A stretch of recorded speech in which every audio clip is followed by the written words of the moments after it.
Pelaje sintético marrón, orejitas redondas y botones negros por ojos.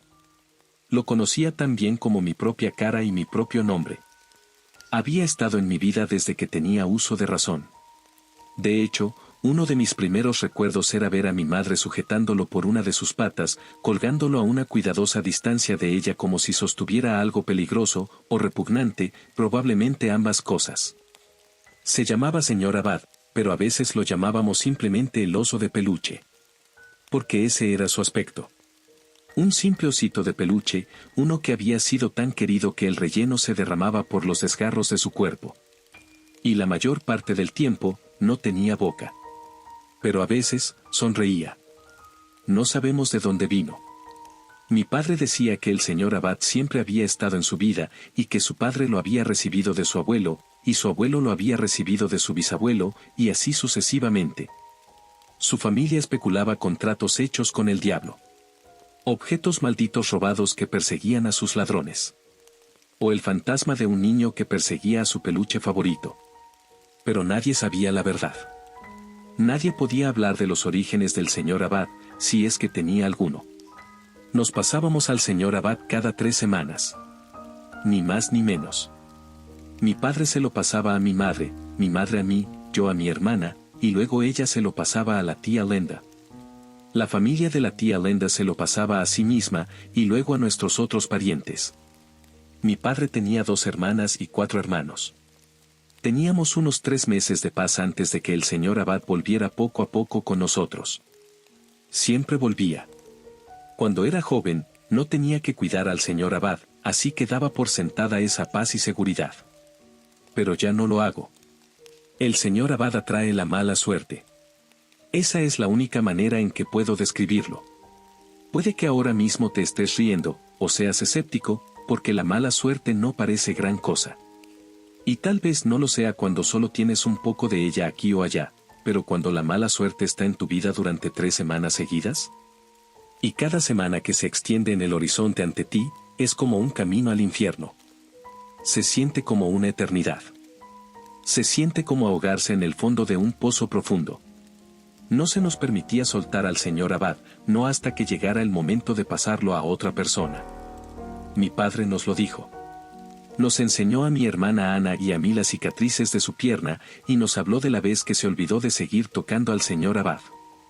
Papá solo lo olvidó durante un par de minutos, pero el señor Abad le hizo daño de todos modos. Mi padre tenía una cojera permanente a causa de ello. La primera semana, no era tan mala. Si no hubiera tenido al señor Abad en mis brazos, ni siquiera habría pensado que era necesariamente mala suerte. Perdía mi par de calcetines favoritos o me olvidaba de una tarea. Tal vez se me caía accidentalmente algo valioso o caro. O de alguna manera me atascaba los dedos cuando una ventana se cerraba de golpe sobre ellos. Era una semana llena de lesiones menores. Era como ser el blanco del desprecio y el capricho de un niño pequeño petulante. Inconveniente, sí, pero no había riesgo de perder la vida. En la segunda semana, las cosas se intensificaban. Probablemente alguien me robaría la bicicleta o me quitaría el teléfono de las manos. Si eso ocurría, sabía que nunca volvería a encontrar mi bicicleta o mi teléfono. Pero lo más importante es que, durante la segunda semana de mala suerte, no podía cruzar ninguna calle. Porque cada vez que lo intentaba, un coche se abalanzaba sobre mí desde alguna calle que había estado vacía apenas unos segundos antes. Y cuando eso ocurría, apenas conseguía volver a la acera. Así que dejé de ir andando a la escuela durante mi segunda semana de aguantar al señor Abad. Mi madre me llevaba en coche, a pesar de que mi colegio estaba a solo 2 minutos en coche. La tercera semana era la peor de todas porque era cuando el señor Abad dejaba de jugar y empezaba a intentar hacernos daño en serio. Recuerdo la vez que, en contra de las advertencias de mis padres, me aventuré a comprar unas chocolatinas y unas revistas. El señor Abad me acompañaba, por supuesto. Iba en mi mochila y su cabeza se asomaba por la parte superior de la cremallera. De camino a la tienda más cercana, caminaba sobre una ruta que había recorrido innumerables veces, y alguien me arrastró a un callejón en el que nunca había estado. Llevaba una máscara que solo tenía agujeros para los ojos y la nariz. No pude saber qué aspecto tenía bajo ella. Quienquiera que fuera, Me golpeó tanto que me rompió 3 dedos de la mano derecha. Luego, se llevó todo lo que tenía excepto al señor Abad y me dio por muerta. Solo tengo un breve recuerdo de ese momento, y lo que recuerdo es que me ahogaba en mi propia sangre, apenas podía respirar, y quería gritar de dolor. Recuerdo que giré la cabeza y vi al señor Abad sentado junto a mi cara. Y mientras lo observaba, me sonrió con una pequeña sonrisa socarrona, sus ojos negros brillaban de placer y satisfacción. Miré esos ojos y supe que me haría cosas indecibles antes de morir. Pero mis padres se preocuparon por mí y me llamaron al teléfono. Y cuando no contesté, salieron a buscarme. Ana me dijo que mi padre fue quien me llevó al hospital, porque mi madre se puso histérica cuando me vio. Después de eso, mis padres instituyeron una nueva regla: mi hermana y yo no podíamos salir de casa si era la 3ª semana que teníamos al señor Abad. Yo estaba conforme con la nueva regla, y no quería pensar en lo que me habría pasado si mis padres no me hubieran encontrado. Incluso mientras estaba confinada en nuestra casa, la mala suerte perseguía mis pasos. Una vez, tropecé y me caí por las escaleras, fracturándome la rodilla. En otra ocasión, se me cayeron unos platos mientras los lavaba y sus fragmentos rotos volaron directamente hacia mis ojos. Conseguí apartar la cabeza en el último momento, pero aún así me abrieron la cara, dejando un profundo corte desde el ojo izquierdo hasta la barbilla. Y la herida se infectó.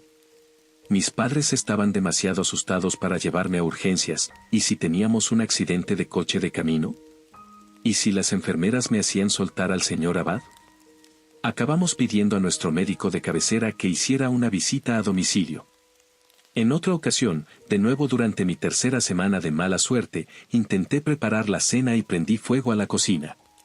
Solo los rápidos reflejos de mi hermana nos salvó de quemarnos.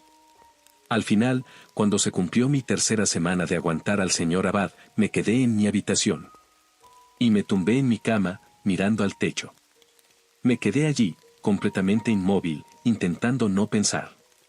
Como ya he dicho, ya no doy por sentada la seguridad. 2 años después de que empezara a tomar mi turno con el señor Abad, la tía Lenda escapó. Recogió a sus hijos, y no se llevó nada más que la ropa que llevaba puesta. No dejó ninguna nota. Sus vecinos, muy desconcertados, fueron los que nos notificaron que había desaparecido. Sabíamos por qué se había ido. Y mis padres, que eran más generosos y comprensivos que yo, inventaron una excusa tras otra. Con una familia tan grande, y con hijos tan jóvenes, es difícil, dijo mi padre. Debe ser agotador cuidar de todos ella sola, sin marido, dijo mi madre. Yo solo quería perseguir a la tía Lenda y darle un puñetazo, una paliza, hasta que su cara se volviera abultada y deforme. ¿Cómo se atrevió a huir de su responsabilidad con el señor Abad? ¿Cómo se atrevió a dejarnos así? Pero toda mi rabia solo enmascaraba lo que realmente sentía, que eran celos. Una vocecita dentro de mí decía: ojalá fuera yo. Ojalá pudiera huir. Sin embargo, incluso entonces, ninguno de nosotros tenía idea de lo peor que podía hacer el señor Abad. Nos lo pasábamos de persona en persona porque al hacerlo disipábamos de alguna manera la mala suerte que atraía a cada persona. Pero con la ausencia de la tía Lenda y su familia, eran 5 personas menos para compartir la mala suerte, teníamos menos tiempo para diluirla. Eran 5 personas menos entre nosotros y sus retorcidos juegos. Cuando cumplí 16 años, Ana murió. Todavía me culpo, incluso ahora. En el momento en que exhaló su último aliento, yo estaba en la escuela, completamente inconsciente de que algo andaba mal. Debido a mis frecuentes ausencias, tenía que ir a clases de recuperación para intentar ponerme al día con chicos mucho más jóvenes que yo. Mientras ella gritaba, lloraba y pedía clemencia, yo garabateaba en mi cuaderno y pensaba en lo aburridas que eran las matemáticas. Lo primero que vi, al entrar en el callejón sin salida donde estaba nuestra casa, fue la ambulancia en nuestra entrada. Las luces estaban encendidas, parpadeando en rojo y azul a nuestro alrededor, pero la luz del sol disminuía un poco el efecto. La segunda cosa que vi fue a mi madre de pie fuera de nuestra casa, parecía derrotada. Y lo último que vi fue que ninguno de nuestros vecinos vino a ofrecernos palabras de consuelo. Se quedaban fuera, en sus patios delanteros, o miraban por las ventanas de sus salones, pero no se acercaban a nosotros. Ya lo había notado antes. La vez que me asaltaron, grité hasta casi dislocarme la mandíbula. Pero nadie vino a ayudarme. Mis profesores eran iguales. Deberían haberse preocupado de que siguiera apareciendo con lesiones y de que suspendiera casi todas mis clases, pero no lo hicieron. Era como si mi familia viviera dentro de nuestro propio círculo del infierno y, en algún nivel, todos supieran que estábamos malditos, por lo que se mantenían alejados de nosotros y no se daban cuenta cuando necesitábamos ayuda. ¿Qué pasó?, dije, sin aliento porque había corrido durante todo el camino hasta nuestra casa. Por un momento, creí que no me había oído. Se quedó mirando a lo lejos, con los ojos brillantes. Finalmente, dijo lentamente, es Ana. No estamos seguros de lo que pasó, creemos que soltó el oso. Si dijo algo más, no pude oírla. El horror me atragantó la garganta. Quería preguntar si Ana estaba bien, si mi hermana estaba bien, pero ya sabía la respuesta. Me di la vuelta y corrí hacia la casa, de alguna manera convencida de que esto era un error y que Ana estaría dentro, haciendo sus deberes o viendo la televisión. Y si ese fuera el caso, ni siquiera me enfadaría con ella. Solo le daría un abrazo y le diría lo preocupados que nos había dejado. Pasé por delante de las fotografías familiares en nuestras paredes, donde todos estábamos sonriendo y mirando a la cámara como si no tuviéramos ninguna preocupación en el mundo. Como si no estuviéramos malditos por la mala suerte. Revisé primero todas las habitaciones antes de volver a bajar y revisar el salón. Todo parecía normal e intacto. Hasta que llegué a la cocina. Me detuve durante un minuto entero. Simplemente me detuve. Dejé de moverme, incluso de respirar, porque podía ver la sangre por todas partes. Y los cuchillos. Tantos cuchillos esparcidos por toda la cocina, todos eran de tamaños diferentes. Había cuchillos enormes que se usan para carnicería y cuchillos pequeños que se usan para pelar frutas. Cuchillos para carne. Cuchillos con filo de sierra y cuchillos con filo liso. Estaban clavados en el suelo, en las paredes y algunos incluso colgaban del techo, como si una gran fuerza los hubiera lanzado hacia arriba. La sangre salía de los cuchillos y se acumulaba en el suelo. No sabía que un humano pudiera contener tanta sangre en su interior. En medio de todos esos cuchillos, vi la forma de mi hermana, donde habían tenido que sacar los cuchillos del suelo y de su cuerpo, para poder llevarla a la ambulancia. Y, por supuesto, sentado en el suelo junto a todos esos cuchillos, con su pelaje marrón claro de alguna manera intacto, el señor Abad me sonrió. Las cosas cambiaron después de eso. Por supuesto que lo hicieron. Ana era la favorita de todos. Y sí, puedo admitirlo. Hubiera sido fácil odiarla por ser inteligente, valiente y hermosa, si no fuera porque era amable con todos. A veces pensaba que habíamos nacido en el orden equivocado, que Ana era realmente mi hermana mayor y yo la menor. No me malinterpretes, teníamos nuestras pequeñas rivalidades entre hermanas, peleas sobre a quién le tocaba sacar la basura o quien tardaba demasiado en la ducha. Pero era mi hermana y la quería. Mi padre culpaba a mi madre de lo ocurrido. Él estaba trabajando y mi madre era la encargada de vigilar a Ana y al señor Abad.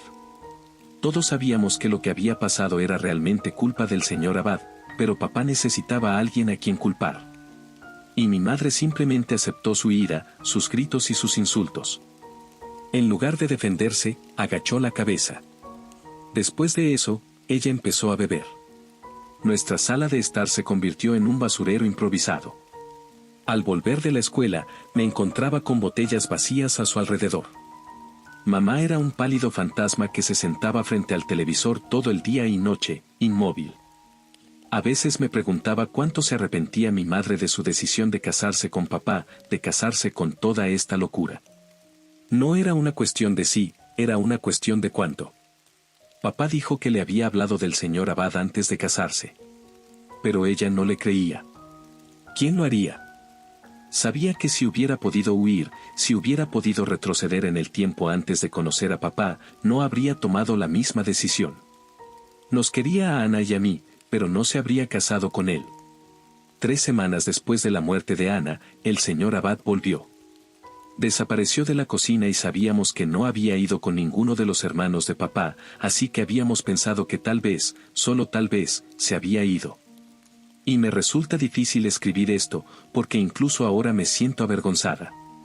Egoístamente, una parte de mí esperaba que la muerte de Ana hubiera sido suficiente para el señor Abad.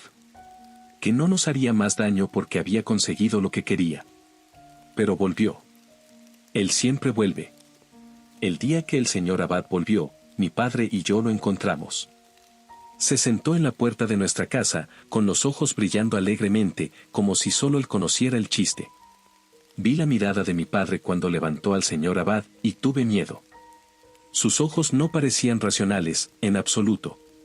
Sus ojos pertenecían a la cara de algún animal salvaje llevado al borde de la locura, algún animal que se hubiera visto obligado a roer su pata derecha para escapar de la trampa.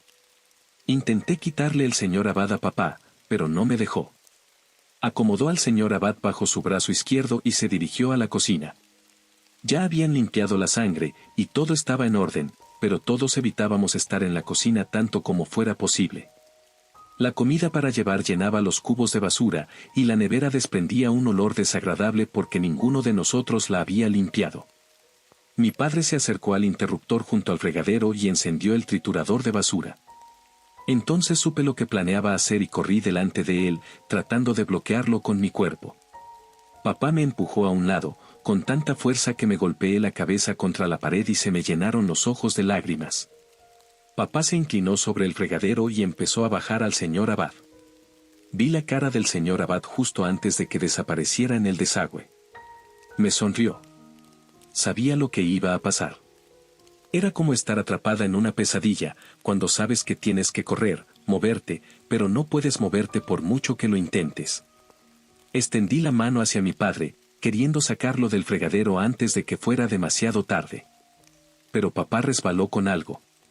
No debería haber ocurrido, no había ninguna razón lógica para que ocurriera, pero ocurrió. Primero, su mano, luego su brazo entero, desapareció en el fregadero. En ese hambriento desagüe negro. Mechones de piel volaron en el aire, en nuestras caras. Y luego, sangre. El dolor debió tardar unos segundos en llegar, porque mi padre se quedó callado al principio. Y luego gritó, de pura agonía. Su rostro se convirtió en una máscara macabra, con los labios apretados y los ojos desorbitados por el horror. Por fin pude correr hacia el interruptor, para golpearlo frenéticamente. Mi padre se tambaleó hacia atrás, con el brazo derecho extendido. Aunque brazo ya no era la palabra adecuada para describirlo. Había perdido su forma. No había dedos, nada que se pareciera remotamente a un brazo humano. La sangre salía a chorros de donde había estado la mano, y desde los hombros hacia abajo, solo había pedazos de carne pegados al hueso, algunos de ellos unidos por la capa más fina de piel. Pude vislumbrar un hueso blanco y pálido que asomaba entre toda esa piel destrozada. Llamé al 911 y mi voz era tan ronca como si hubiera sido yo quien gritara. «Envíen ayuda, por favor. Mi padre está herido». Papá se deslizó por el mostrador lentamente, sus piernas se desplomaron debajo de él como si estuviera demasiado cansado para seguir de pie. Pensé, hay sangre por toda la cocina otra vez. Su sangre también estaba sobre mí. Podía sentirla en mi cara, como una lluvia cálida. Y ese dulce olor metálico que es tan distintivo del aroma de la sangre.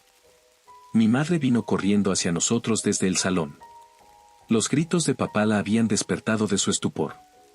Se resbaló sobre la sangre, se levantó y volvió a caer. Pero no pareció darse cuenta. Su mirada permanecía fija en el hombre con el que había estado casada durante las últimas 2 décadas. Las dos sabíamos que se estaba muriendo. Perdía demasiada sangre y su rostro se volvía gris. Los paramédicos nunca llegarían a tiempo. Mamá se deslizó hasta donde estaba papá. Intentó levantarlo, pero pesaba demasiado y estaba resbaladizo por la sangre, así que lo mejor que pudo hacer fue apoyar solo parte de su cabeza en su regazo. «John», dijo ella. «John, ¿está bien? Vas a estar bien». Papá no la miró. Creo que ni siquiera sabía que ella estaba allí. Me miró a mí. Y murió. Vi cómo la luz se le iba de los ojos, vi cómo su pecho dejaba de moverse lentamente. Vi a mi padre morir. Y mientras estaba sentada en su sangre fría, escuchando a mamá sollozar como si su corazón fuera a salirse del pecho y romperse en pedazos, supe algo. Sabía que el señor Abad nunca, jamás, nos dejaría en paz, a menos que lo matáramos primero. Quería que sufriéramos, sí, pero quería aún más que muriéramos. Así que teníamos que hacer algo. Me acerqué al fregadero, miré hacia abajo y vi lo que sabía que vería, el señor Abad, mirándome fijamente con una sonrisa en la cara. Salió del triturador de basura milagrosamente entero. Incluso su pelaje estaba perfecto. Empujarlo al triturador de basura no había funcionado. Y aquella vez que Ana y yo estuvimos a punto de morir quemadas, vi al señor Abad mirándonos fijamente con sus ojos negros de botón, totalmente intacto por las llamas. ¿Qué podía hacer? Le sacudí el hombro a mi madre. Ella me miró y yo también empecé a llorar tan fuerte que apenas podía hablar. Tenemos que hacer algo. Ella negó con la cabeza, sin entender. Tenemos que hacer algo con él. Tragué saliva. ¿El tío Miles todavía tiene su barco guardado en Harbor Cove? Incluso con un barco, tardé 4 días en llegar a una parte del océano lo suficientemente profunda para lo que planeaba hacer. No necesitaba cruzar el océano Atlántico ni pilotar el barco hasta la fosa de las Marianas. Solo necesitaba un lugar que no fuera fácilmente perturbado. Un lugar tranquilo, frío y oscuro. Todos los viejos cuentos dicen que la sal, el hierro y el cerval ayudarán a protegerte. Esperaba que los viejos cuentos tuvieran razón, porque estaba a punto de sumergir al señor Abad en una tonelada de sal. Apagué el motor y dejé que el barco derivara un poco. El balanceo de la embarcación bajo mis pies era tranquilizador, pacífico, pero no podía disfrutarlo porque estaba demasiado preocupada por lo que el señor Abad me haría cuando descubriera por qué estábamos aquí. Respiré profundamente mientras me quitaba la mochila de los hombros. Y entonces, con un rápido movimiento, arranqué al señor Abad de la mochila. Esperaba verlo sonreír y estaba en lo cierto. Aún así, me estremecí porque esta no era la pequeña sonrisa que me había mostrado antes, cuando mi hermana y mi padre murieron. No, esta era una sonrisa enorme que le comía toda la cara. Sonreía literalmente de mejilla a mejilla. Casi esperaba que esa amplia boca se abriera, que mostrara unos enormes dientes y que se riera en voz alta. Resonó un siniestro crujido. Giré la cabeza y vi, con un destello de terror, que mi barco se estaba hundiendo. El agua salía a borbotones y llegaba hasta donde yo estaba. Por un momento, pensé en rendirme. En regresar a Harbor Cove con el señor Abad bajo el brazo. Y entonces algo habló, algo que había bullido en silencio durante años, algo que había estado dentro de mí desde que vi por primera vez a mi madre sosteniendo al señor Abad. Esa voz dijo, él no va a ganar. Pensé en los cuchillos del techo y en la mirada de mi padre. Pensé en el sonido de mi madre llorando como si se le hubiera roto el corazón, y en el momento en el que me ahogué con mi propia sangre y pensé que iba a morir. Y de repente, toda esa ansiedad y ese miedo cristalizaron en una rabia tan intensa que apenas podía respirar. Esa rabia expulsó todo lo que había en mi cabeza, todos los pensamientos y preocupaciones, y solo dejó el abrumador deseo de acabar con esto. «Vete a la mierda», le grité al señor Abad. «Esta vez no vas a ganar. Tal vez iba a morir hoy.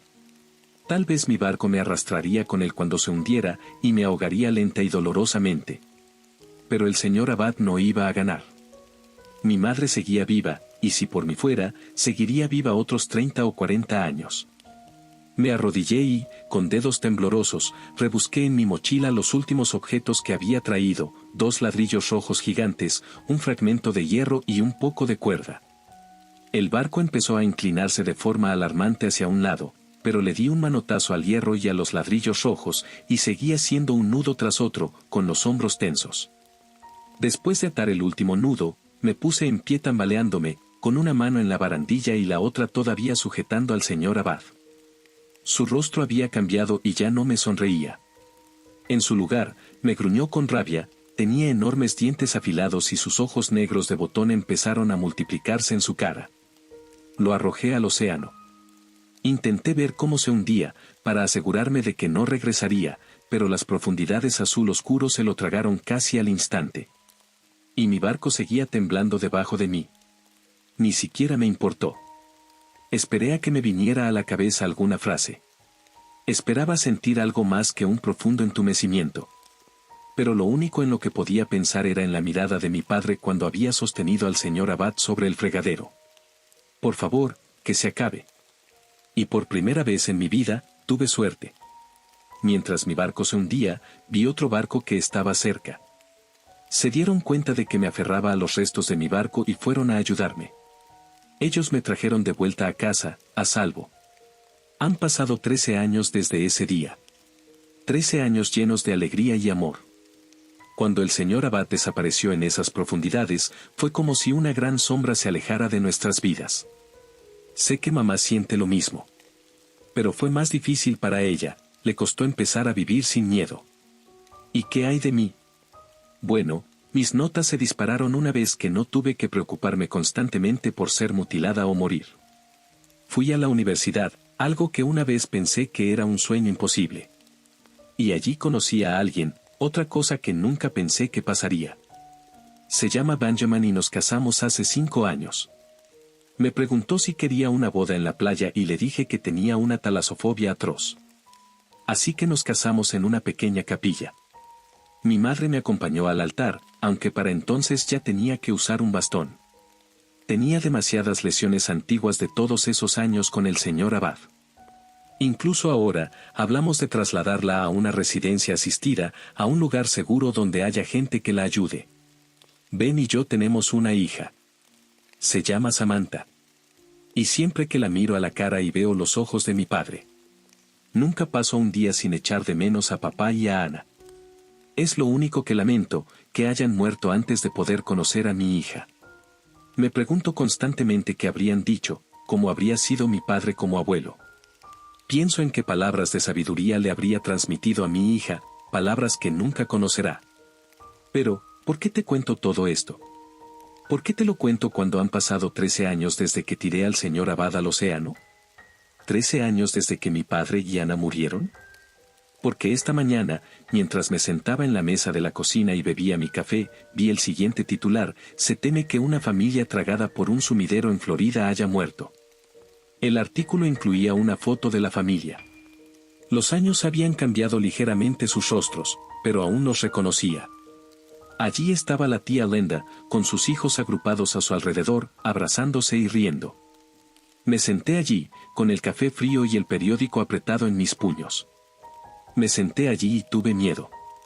No sé cuánto tiempo había permanecido allí, mirando las fotos de mis parientes muertos, pero justo entonces mi hija entró corriendo en la cocina, casi chocando con una de las sillas de la cocina. «Ven a ver», gritó Samantha, me jaló de la mano, y su cara brillaba de alegría. Al instante, el miedo se desvaneció y todo lo que pude sentir fue amor por ella. «¿Qué es, cariño?» «Mira». Me levanté, dejando que me guiara. Fuimos a la puerta principal y Samantha se puso de puntillas para alcanzar el pomo de la puerta. Era tan hermosa y perfecta. Era difícil creer que algún día sería mayor. Finalmente, consiguió abrir la puerta y señaló. «Mira el oso de peluche. Está sonriendo».